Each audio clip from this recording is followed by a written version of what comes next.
সবাইকে জয় গুরু। আশা করি পরম পিতার কৃপায় সবাই ভালো আছেন। আজকে পাঠ করব দয়াল ঠাকুর গ্রন্থ থেকে পৃষ্ঠা নং 19।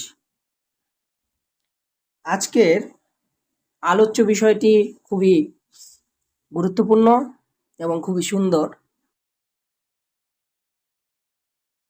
আজকে পাঠ করছি মহাকীর্তন ও ভাব সমাধি। লীলাময় তিনি, তার চিরজীবন মহাজীবনের প্রতিটি ভঙ্গিময় মূর্তি হয়ে ওঠে অমীয় লীলা।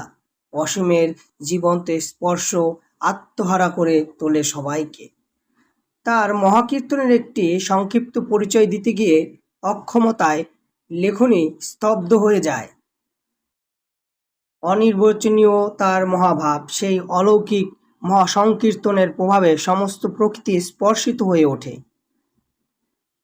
পশু পক্ষী থেকে শুরু করে গাছপালাতেও ছড়িয়ে পড়ে নামের তরঙ্গ। প্রবৃত্তি পরমতন্ত্র মানবমন হরি সংকীর্তনের নেশায় প্রমত্ত হয়ে ওঠে, তীব্রতর হয়ে ওঠে ক্ষীণ আত্মসম্বেগ। তার এই মহাসংকীর্তনের পার্শ্বদের মধ্যে কিশোরীমোহন দাস ছিলেন অন্যতম।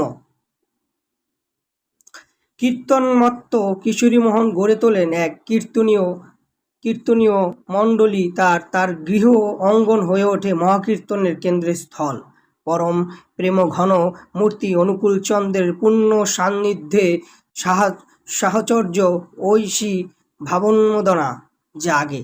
কিশোরীমোহনের জন্য গান লিখে সুর সংযোগ করে দিতেন তিনি। সেই সময় দিব্যলীলা দর্শন ও প্রত্যক্ষ অনুভব করে যারা ধ্যান হয়েছিলেন, তাদের একটি সংক্ষিপ্ত পরিচয় দেওয়া এখানে বিশেষ প্রয়োজন। কিশোরীমোহনেরও পূর্বে যিনি তার ঐতুকি দয়া প্রাপ্ত হন, তিনি এক বিধুর সাধক অনুকূলচন্দ্রের বাল্য সহচর অনন্তনাথ রায়। কঠোর সাধনার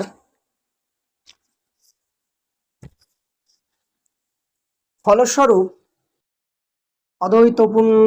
অদ্বৈতা অনুভূতি এবং শব্দ শ্রবণাদি তার অতি পূর্বেই হয়েছিল, কিন্তু নাদশ্রবণ ও জ্যোতির্দর্শন তো তিনি চাননি। যদি তাকেই না পাওয়া যায়, তিনি যদি ধরা না দেন, তবে জীবন লাভ কি? তাই বিতৃষ্ণা এসে গেল জীবনের প্রতি। সেদিন বর্ষা নেমেছিল মুষলধারে। আত্মহত্যার জন্য রজ্জু হাতে ধরে দাঁড়িয়ে ভাবছেন, অনন্তনাথ যদি তার দর্শনই না হলো, তবে এ জীবন ভারস্বরূপ। এ জীবনে রেখে কি লাভ? ঈশ্বরের বিরহ কাতর ভক্তের হৃদয়ে হাহাকার করে ওঠে। অশ্রুধারা বয়ে চলে অন্তর মথিত করে। দরদায় এক করাঘাত। অনন্তনাথ শুনতে পান, তার নাম ধরে ডাকছে বাল্য সহচর অনুকূলচন্দ্র সেই সময় তার ডিসপেনসারিতে বসে লোকজনের সাথে কথাবার্তা বলেছিলেন। হঠাৎ তিনি লাফ দিয়ে বেরিয়ে বৃষ্টির মধ্যে দৌড়তে লাগলেন। হিমায়তপুরে তার বাড়ি থেকে পাশের গ্রাম কাশীপুরে অনন্তনাথের বাড়ি বেশ খানিকটা পথ। তড়িৎ গতিতে সেখানে পৌঁছে তিনি দরজা ধাক্কা দিতে লাগলেন। অনন্ত, শীঘ্রই দরজা খোল। আঘাতের বেগে সহ করতে না পেয়ে শত শব্দে দু ফাঁক হয়ে যায় দরজা। অনন্তনাথকে বাহা পাশে জড়িয়ে ধরে পরম স্নেহ ভরে বললেন, অনুকূলচন্দ্র, আমাকে ছেড়ে কোথায় যাচ্ছ? ভগবানের খোঁজে? ভগবান যে রাত দিন তোমার পাশে পাশে ঘুরছে, তা কোনো খোঁজ রাখো কি? বিস্মিত অনন্তনাথ তাকিয়ে দেখেন, জ্যোতি বিচ্ছুরিত হচ্ছে তারই বাল্য সহচর অনুকূলচন্দ্রের দেহ থেকে। উদ্ভাসিত হয়ে উঠেছে তার গৃহখানি। হৃদয় বল্ল ভাবে লাভ করে সার্থকতায় ভরে ওঠে তার জীবন। লুটিয়ে পড়েন তার অভয় পদে। দুচোখ বেয়ে দর দর করে নামছে প্রেমাশ্রুধারা। ভক্ত বৎসল্য ধরা দিলেন ভক্তের কাতর ডাকে। অনন্তনাথ অনুকূলচন্দ্রকে প্রথম ঠাকুর বলে অভিহিত করেন, আর শ্রী শ্রী ঠাকুর এই তদদীপ্ত সাধক প্রবরকে মহারাজ বলে ডাকতেন।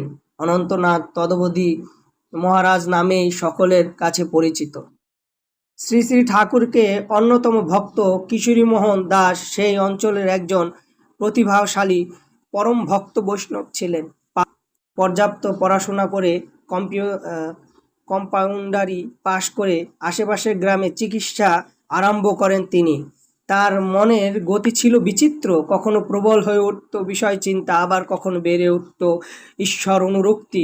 ছোটবেলা থেকেই ছিল গান বাজনার প্রতি প্রবল ঝোঁক। কীর্তনের মাধ্যমে শ্রী শ্রী ঠাকুরের সঙ্গে তার ভাব আরও গভীর হয়ে ওঠে। বাঁকুড়া সোনামুখী হরনাথ ঠাকুরের তখন খুব নামডাক। কিশোরীমোহন প্রায় যেতেন তার কাছে। হরনাথ ঠাকুর কিশোরীমোহনকে পাঠিয়ে দেন শ্রী শ্রী ঠাকুরের কাছে এবং ঠাকুরকে পূর্ণ অবতার বলে অভিহিত করেন। সবাই ভালো থাকবেন, ভুল ত্রুটি হলে ক্ষমা সুন্দর দৃষ্টিতে দেখবেন।